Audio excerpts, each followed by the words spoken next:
Assalomu alaykum azizlar. Demak, DTM darajasidagi mana bu misolning yechimini ko'ramiz. Shartida aytilishicha bo'yicha D1 va D2 to'g'ri chiziqlar bir-biriga perpendikulyar va mana bu ma'lumotlar berilgan. Ya'ni D1 chizig'imiz y o'qda -2 da kesib o'tar ekan, x o'qda esa 3 da kesib o'tar ekan.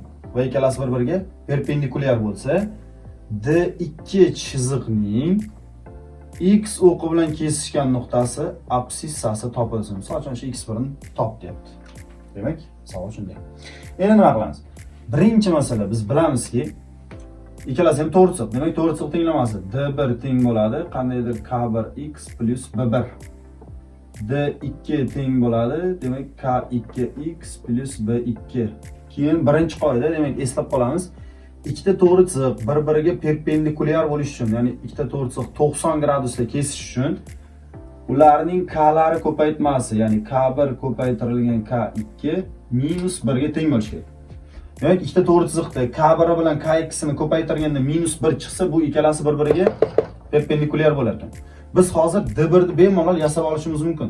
Nimaga? Chunki D1 y o'qda -2 da kesyapti. Biz bilamizki, D1dagi mana bu ozod xat B1 bu y o'qni qaysi nuqtada kesishni bildiradi. -2 da kesyaptimi? Demak, B1imiz -2. D1 teng bo'ladi K1x -2. B1 o'rniga -2 qo'ydik. -2 da kesyapti-ku. Ozod xat y qayerda kesib o'tadi. Endi biz bilamizki, funksiya grafigi x o'qni kesgan joyda y ga albatta 0 bo'lishi kerak. Demak, x ni 3 da kesib o'tyapti. O'sha joyda y ga 0. Demak, x ga 3 qo'ysak, y ga 0 bo'lishi. Endi bu y da bu. Demak, 0 teng xo'sh K1 ko'paytirilgan 3 -2. -2 narigi tomonga o'tsa, demak K1 ko'paytirilgan 3 teng 2 bo'lar ekan. Bundan K1 teng 3 bo'lish bo'lib o'tsa 2 taqsim 3 bo'ladi o'rtoqlar. Demak, K1imiz 2 taqsim 3. Funksiyani o'zini yozib qo'ysak, D1imiz demak 2 taqsim 3 x -2 degan to'g'ri chiziq bo'lar ekan. Mana D1 topib oldik. Endi boya aytdik-ku, ikkita to'g'ri chiziq 90 gradusda kesishi uchun ularning k'larini ko'paytmasi -1 chiqishi kerak ekan. Endi biz xo'sh, mana bu yerda K2 ni ham topib olishimiz mumkin. Chunki ikkalasini K1 bilan K2 ni ko'paytirsak -1 chiqishi kerak. K1 o'rniga 2 taqsim 3 qo'yamiz. 2 taqsim 3 ko'paytirilgan K2 -1 ga teng bo'lishi kerak. 2 taqsim 3 narigi tomonga bo'lish bo'lib o'tadi. -1 bo'lingan 2 taqsim 3. Demak, K2 teng bo'ladi. Bo'luv ko'paytirib joy almashganda -3 taqsim 2. Demak, K2imiz -3 taqsim 2 bo'lar ekan.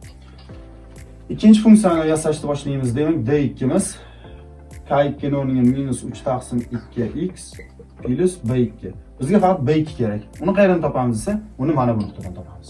Ya'ni mana shu ikkalasi kesishgan joyda y to'g'ri bo'lyapti, x qandaydir noma'lum son. Mana shu joydagi x ni ham topib olishimiz mumkin. Uning uchun D1 bizga yordamga keladi. Ya'ni mana shu joyda D1 da x qandaydir x2 bo'lganda y to'g'ri bo'lyapti. Demak, x o'rniga x2 qo'ysak, D1imiz to'g'ri chiqishi kerak. Demak, 4 teng 2 taqsim 3 ko'paytirilgan x2 mana bu nuqta -2. Xo'sh, endi -2 bu tomonga plus bo'lsa 6 bo'ladi.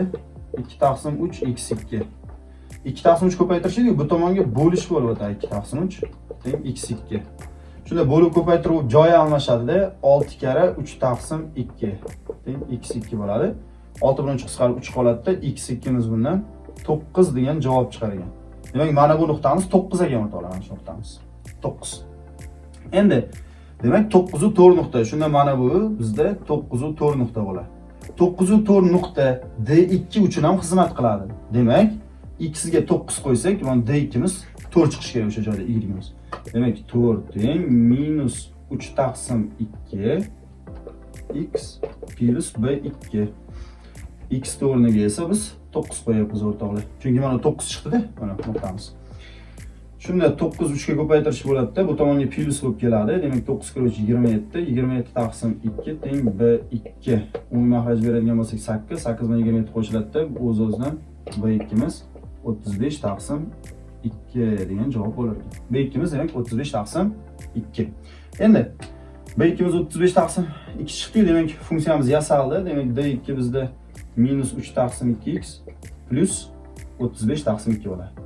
Ana endi shu funksiya x o'q bilan kesishgan joyda x beradi. Biz bilamizki, funksiya grafigi x kesishgan joyda y albatta 0 bo'lishi kerak. Demak, uni 0 ga tenglab x topib olishimiz mumkin.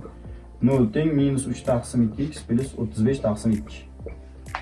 35 taqsim 2 bu tarafga demak plus bo'lib o'tadi. Demak 35 taqsim 2 teng plusida o'zi minus o'tadi. Minus 3 taqsim 2x. Minus 3 taqsim 2 bu tarafga bo'lib o'tadi. Minus 35 taqsim 2 bo'lingan minus 3 taqsim 2x.